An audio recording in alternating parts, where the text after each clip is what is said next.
سمکۆ، یاخیبوونی خێڵەکی یا بزوتنەوەی نەتەوەیی. ئێران لە کاروباری ئەودەمی دنیادا. بزوتنەوەی مەشروطە 1324. زوڵم و زۆری بێلێپرسینەوەی کاربەدەستانی دەوڵەتی ئێران خەڵکی بەگیرهێنا بوو. ئاخوندەکانی شیعە لە مینبەری مزگەوتەکانەوە بە تایبەتی لە بۆنەدینیەکانی موحەڕەم و ڕەمەزاندا کەوتبوونە دوان دژی هەندێک لە کاربەدەستانی گومرگ و سوکایەتیکردنی ئەوانە بەدین و بە ئاخوندەکان. بازرگانەکانی تاران نامەیەکی سکاڵان بۆ عینەتدەولەی سەدری عەزەمی ئێران نووسی. گلەییان لە زۆری تاریفەی گومرگ و داوای کەمکردنەوەیان کردبوو. لە دانیشتنیی هاوبەشی عینەتدەولە و کاربەدەستانی گومرگ و نوێنەرانی بازرگانەکاندا لە باتی ئەوەی گوێ لە خواستەکانیان بگرن جنێویان پێدان و سوور بوون لەسەر هەمان چەردەی تاریفە. بازرگانەکان بە ئاگاداری هەندێک لە ئاخوندەکان بازاریان داخست و پەنایان بردە بەر عەبدولعەزیم. لەم ماوەیەدا مزەفەرەدین شا ئەچوو بۆ ئەوروپا. محەممەد عەلی میرزای کوڕی لە تەورێزەوە هاتبووە تاران لە جێگەی ئەو بێ تا کاتی گەڕانەوەی.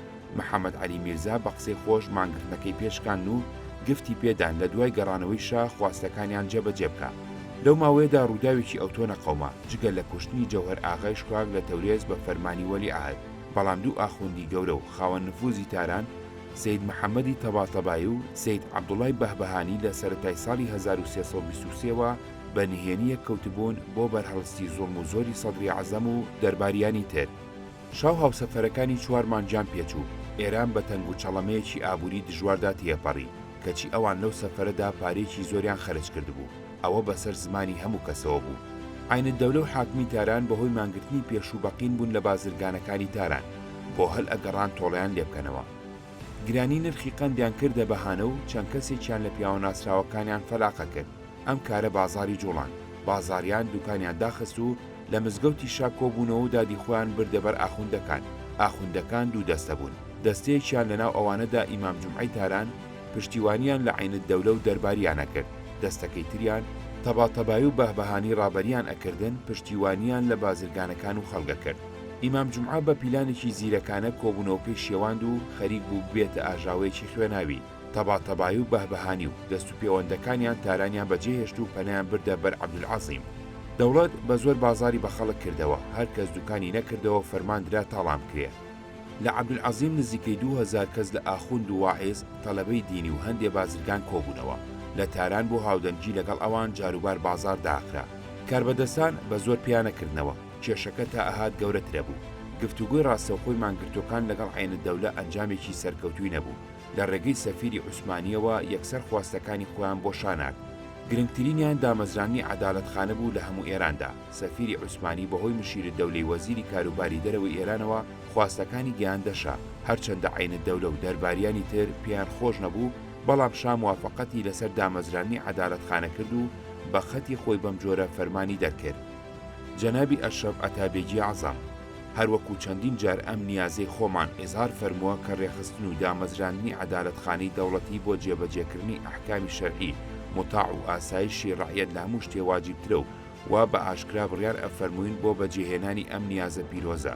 قانونی معدەلەتی ئیسلامیە کە عیبارەتە لە تەعینی حدود و ئەحکامی شەریعەتی مطهەرە ئەبێ لە هەموو مەمالیکی مەحروسەی ئێراندا بە زووی دامەزرێ بە جۆرێ کە لە ناو هیچێکێ لە چینەکانی ڕەعیەتدا جیاوازی نەکرێ و لە جێبەجێکردنی عەدل و سزاداندا بە جۆرێک کە لە نیزامنامەی ئەم قانونەدا ئیشارەتی پێەکەین ملاحەزەی ئەشخاص و تەرەفداری بێجێ بەبێ چەندوچوون بەڕاستی مەمنوع بێ. هەڵبەتە بە هەمان شێوە کتابچیە ئەنووسێ فەسڵەکانی بەپێی قانونەکانی شەرعی متعڕێ بخرێ و بە عەرزی بگەێنە تا لە هەموو ویلایەتەکاندا کاری پێ بکرێ و تەرتیباتی مەجلیسیش بە شێوەیەکی ڕاست بکرێ. هەڵبەتە ئەم جۆرە مستەدعیاتی عولەمای ئەعلام کە باعیسی دوعاگوێی زۆرتری ئێمەیە هەموو کات مەقبولە بێ. ئەم دەستخەتەی ئێمەش بە عمومی ویلایەت ڕابگەێنە. مانگی زیلقعدە 1323. عینەتدەولە و زۆر لە کاربەدەستانی تری دەوڵەت دژی دامەزرانی عەدالەتخانە بوون. دوای نیشتنەوەی خورۆشانی خەڵک نیان ئێش فەرمانەکەی شا جێبەجێ بکرێ، بەڵکو کەوتنە کوشتن و ڕاونانی ئازادی خوازەکان و دوورخستنەوەیان لە تاران. بزوتنەوەی داواکردنی عەدالەتخانە سەر لە نوێ پەریسەندەوە. خەڵک و ئاخوندەکان کوشتنی سەیدێکی ئازادی خوازیان کرد بە بیان و کۆبوونەوە و مانگرتن لە مزگەوتی ئادینە بۆ داواکردنی دامەزرانی عەدالەتخانە. هێزەکانی دەوڵەت گەمارۆیاندا نیان هێشتنان و ئاویان بۆ بچێ. لە ژێر گوشاری دەرباردا مانگرتنەکە سەری نەگرت. هەم بازار کرایەوە هەم زۆربەی ئەوانی لە ئادینە کۆبوونەوە بڵاویان لێکرد.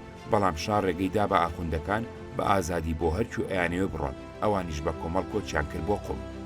لەو سەردەمەدا لە ئێران نەریتی بەزنشینی هەبوو، ئەوەی گیر و گرفتێکی هەبووە پەنای ئەبردە بەر ئیمامزادە، مزگەوت، ماڵی مستەیدەکان، تەلەگرافخانە یاخود سەرای سەفارەت و کۆنسۆڵگەی دەوڵەتانی بێگانە. گەورەی ئەکردە تکاکار لای دەوڵەت بۆ چارەکردنی کێشەکەی. ڕۆژی 26 جەمادی ئەوەل 50 کەس لە بازرگان و تەلەبەی دینی پەنایان بردە بەر سەفارەتی بەریتانی لە تاران و بەزنشین بوون. خەڵک کە دییان سەفارەت داڵدەی ئەوانەیدا ڕۆژ بە ڕۆژ زیادیان کرد. هەرچین و توێژێکی کۆمەڵایەتی لە ناوباخی سەفارەتدا خێوەتێکی بۆ خۆی هەڵەدا. ژمارەی بەزنشینەکان لە 13,000 کەس تێپەڕی. بازاری تاران بە تەواوی داخرا. بەزنشینەکان لە ڕێی قایمبیلەعمالی بریتانیاوە خواستەکانی خۆیان نار بۆ دەربار. خواستەکانیان لە سەرەتادا بریتی بوو لە: 1. گێڕانەوەی عولەمای مهاجیر بۆ تاران. 2. دڵنیابوون لەوەی کەس بە بیان و ناگیرێ و ئەشکەنجە نادرێ. 3. ئاسایشی وڵات، چونکە ئەمڕۆ کەس خاوەنی ماڵوگیانی خۆی نییە. 4. دامەزرانی عەدالەتخانە کە عولەما و بازرگانان و پیشەکانی تری تێدا بەشدار بن. 5. بکوژی دووسەیدی مەزن سزا بدرێن. عینت دەولە خواستەکانی ڕەتکردنەوە، مانگرتنی ئەمان لە باخی سەفارەتدا، مانگرتنی ئاخوندەکان و لایەنگرەکانیان لە قۆم، داخستنی دوکان و بازاری تاران درێژەی کێشا. بەزنشینەکان کاتێ دڵنیابوون لە پشتیوانی خەڵک خواستەکانیان زیاتر کرد. دیسانەوە خواستەکانی خۆیان بەم جۆرە دابەشا: 1. گەڕانەوەی عولەمای ئەعلام. 2. لێخستنی شازادە ئەتابێک. 3. دامەزراندنی دارەشووری. 4. سزادانی بکوژانی شەیدانی نیشتیمان. 5. گەڕانەوەی دەرکراوەکان. محەممەد عەلی میرزا هێشتا وەلی عەهد بوو، لەگەڵ عینت دەولە ناکۆک بوو. عینت دەولە ئەویست لە جێگای ئەو یەکێکی تر بکاتە وەلی عەهد، ئەویش ئەویست خۆی بێبەشە. بۆ ئەوەی پشتیوانی ئاخوندەکان و خەڵک بەدەست بێنێ، تەلەگرافێکی لە تەورێزەوە ناربۆشە، پشتیوانی لە خواستەکانی بەزنشینەکان کرد. ئاخوندەکانی تەورێزی شیوا لێ کرد، ئەوانیش تەلەگراف بۆ پشتیوانی لە خواستی بەزنشینەکان بنێرن بۆشە. شا موافقەتی لەسەر داواکەی محەممەد عەلی میرزا کرد و بەم فەرمانی لای خوار و مەشروطەی ڕاگەیان. جەنابی ئەشرەف سەدری ئەعزەم سەبارەت بەوەی حەزرەتی باری تەعالی جلشانە سەرڕشتەی پێشکەوتن و خۆشی مەمالیشی مەحروسەی ئێرانی بە کەفی کیفایەتی ئێمە سپاردووە و شەخصی هۆمایانی ئێمە کردوێتە پارێزەری مافەکانی هەموو ئەهالی ئێران و ڕەعیەتی دۆستەکانمان. لەبەرەوە لەم کاتەدا کەبیر و ویستی هۆمایانی ئێمە هاتە سەر ئەوەی کە بۆ خۆشی و ئاسایشی گشت خەڵکی ئێران و بۆ دامەزران و پتەوکردنی بناغەکانی دەوڵات ئیسلاحاتی پێویست بە شوێنەی لە دائیرەکانی دەوڵەتی و مەملەکەتیدا بکرێت. بڕیارماندا مەجلیس شورای میلی لە هەڵبژێردراوانی شازادەکان و عولەما و قاجاریە و ئەعیان و ئەشراف و مەلاکین و توجار و ئەسناف بە هەڵبژاردننی ئەو چینە ناوبراوانە لە دارالخەلافەی تاران پێک بێ و ڕێک بخرێ بۆ ئەوەی لە ئەرکەکانی کاروباری دەوڵەتی و مەملەکەتی و قازانجی گشتیدا ڕاوێژ و لێکۆڵینەوەی پێویست بکە و یارمەتی پێویستی هەیئەتی وەزیرانی دەوڵەتخوای ئێمە بدا لەو ئیسلاحاتەدا کە بۆ بەختیاری و خۆشی ئێران ئەکرێ و بەو پەڕی ئاسایش و دڵنیاییەوە باوەڕی خۆیان بۆ خێری دەوڵەت و میلەت و قازانجی گشتی و پێویستیەکانی هەموو ئەهالی مەملەکەت لە ڕێشەخسی یەکەمی دەوڵەتەوە بە عەرز بگەێنێ تا بە موافقەتی هۆمایانی بڕازێنرێتەوە و جێبەجێ بکرێت. دیارە بەپێی ئەم دەستخەتە مبارەکە نیزامنامە و تەرتیباتی ئەم مەجلیسە و ئەسباب و پێویستیەکانی پێگەێنانی بەپێی سەلماندن و ئیمزای هەڵبژێراوەکان لەو ڕۆژەوە ئامادە ئەبێ کە بە سەلماندنی ملوکانە بگا و بعون الله تعالی مەجلیسی شورای ناوبراو کە پاسەوانی عەدلی ئێمەیەدا ئەمەزرێ و دەست ئەکا بە ئیسلاحاتی پێویستی کاروباری مەملەکەت و جێبەجێکردنی قانونەکانی شەرعی مقەدەس. هەروەها بڕیار ئەدەین کە ڕونووسی دەستخەتی مبارەک بڵاو بکرێتەوە تا هەموو ئەهالی لە نیازە باشەکانی ئێمە کە بە تەواوی دەربارەی پێشکەوتنی دەوڵەت و میلەتی ئێرانە وەکو پێویست ئاگادار و بەخۆشیەوە خەریکی دوعاگۆیی دەوامی ئەم دەوڵەت و ئەم نیعمەتە بێزەواڵە بن. لە کۆشکی ساحێب قڕانیا لە 14 مانگی جەمادی ثانی 1324 هیجری لە 11مین ساڵی سەڵتەنەتی ئێمەدا.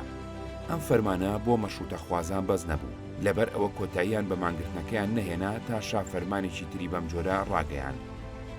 جەنابی ئەشرەف سەدری ئەعزەم بۆ تەواوکردنی دەستخەتی پێشووی خۆمان لە 14 جەمادی ثانی 1324 کە بە سەریحی ئەمڕۆ فەرمانمان بۆ پێگەێنانی مەجلیسی هەڵبژێراوی میلەت فەرمووبوو، سەر لە نوێ بۆ ئەوەی هەموو ئەهالی و ئەفرادی میلەت لە بۆچوونی تەواوی هۆمایانیمان ئاگادار بن، فەرمان و بڕیار ئەدەین کە مەجلیسی ناوبراو بەپێی دەستخەتی پێشوو بە ئاشکرا دامەزرێت. پاش هەڵبژاردننی ئەندامانی مەجلیس بەشەکانی نیزامی مەجلیسی شورای ئیسلامی بەپێی پەسەندکردن و ئیمزای هەڵبژێردراوەکان بە جۆرێکە شایستەی میلەت و مەملەکەت و قانونەکانی شەرعی موقەدەس بێ ڕێک بخەن کە بە شەرەفی عەرز و بە ئیمزای هۆمایانیمان بڕازێنرێتەوە و بەپێی نیزامنامەی ناوبراو ئەم ئامانجە پیرۆزە ئەنجام بدرێت. لە پاش بڵاوبوونەوەی ئەو فەرمانە ئیتر بوو بە شای و زەماوەن، بەزنشینەکان کۆتاییان بە مانگرتن هێنا، دوکان و بازار کرایەوە، ئاخوندەکان و دەست و پەیوەندەکانیان بە سەرکەوتووی لە قومەوە گەڕانەوە تاران. لە 27 جەمادیسانیدا نزیکەی 2000 کەس لە ئاخۆند، دەرباریان، وەزیران، سەرانی بزوتنەوەکە و خەڵکی تر لە مەدرسەی نیزام لە تاران کۆبوونەوە بۆ دانانی ئەنجومەنێکی کاتی بۆ ئامادەکردنی نیزامنامەی ئینتیخابات. لە 19 ڕەجەبدا شا نیزامنامەی ئینتیخاباتی ئیمزا کرد. ئەم نیزامنامەیە خەڵکی دابەش کرد و بەسەر شەرچیندا شازادەکان و قاجاریان، عالمەکان و تەڵەبا، ئەعیان، بازرگانەکان، زەویدار و جوتیار، پیشەوەرەکان. لە مانگی شەوالی هەمان ساڵدا لە تاران هەڵبژاردنی گشتی کرا بۆ مەجلیسی شورای میلی.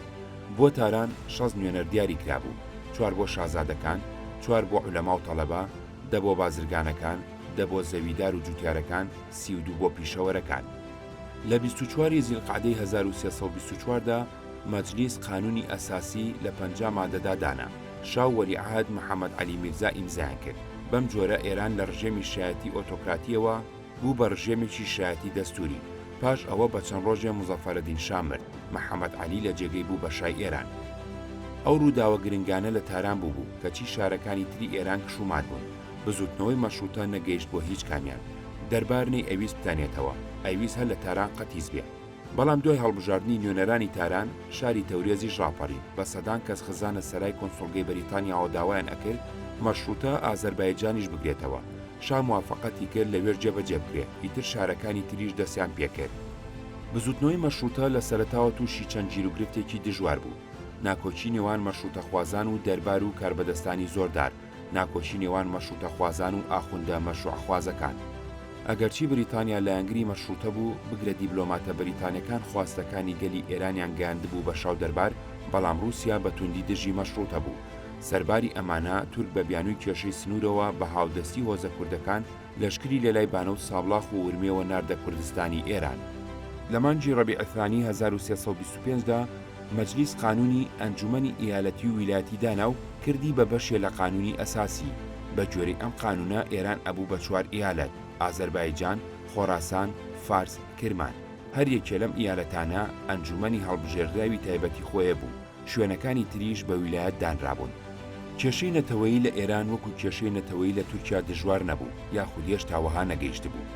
لە کاتێکا دوا بەدوای ئینقلابی عوسمانی کێشەی نەتەوەیی و دینی لە تورکیا تەقیەوە. لە ئێران ئەگەرچی ئەویش وەکو تورکیا وڵاتێکی فرەنەتەوەی فرەمەزە بوو، کەچی کێشەی نەتەوەیی و مەزەبی لە دوای ئینقلابی مەشروتە نەتەقیەوە و سەرکردەکانی ئینقلاب و کاربەدەستانی دەوڵەت هیچ بەرنامەیەکیان نەبوو بۆ جۆری ڕەفتار لەگەڵ کێشەی نەتەوەیی گەلەکانی ئێران و کێشەی دینی و مەزەبیان. بزوتنەوەی مەشروتە دەستکەوتێکی دیموکراتی بوو بۆ هەموو گەلەکانی ئێران، بەڵام گیرروگرفتی نەتەوەیی و مەزەبی کوردی چارەسەر نەکرد. کورد لە ڕووی نەتەوایەتیەوە جیاواز بوو لە نەتەوەی دەسەڵاتداری ئێران. لە ڕووی دینی شەوا زۆرایەتی کورد سونی و مەزەبی ڕەسمی دەوڵەت شیعە بوو. کورد لە هەردوو ڕووەوە هەستی بە زۆر لێکراویە کرد. هەر ئەوەش بوو زەمینەی بۆ شۆڕش لە ناو کووردا خۆشە کرد. لە دابەشکردنی ئێراندا بە 4 ئیالەت ئەکراوەکو جۆرێ لە چارەسەرکردنی کێشەی نەتەوەی و مەزەبی کورد هەموو ناوچە کوردنشینەکان بکرێتە ئیالەتی پێنجەم و هەندێک دەسەڵاتی ئۆتۆنۆمی هەبوایە.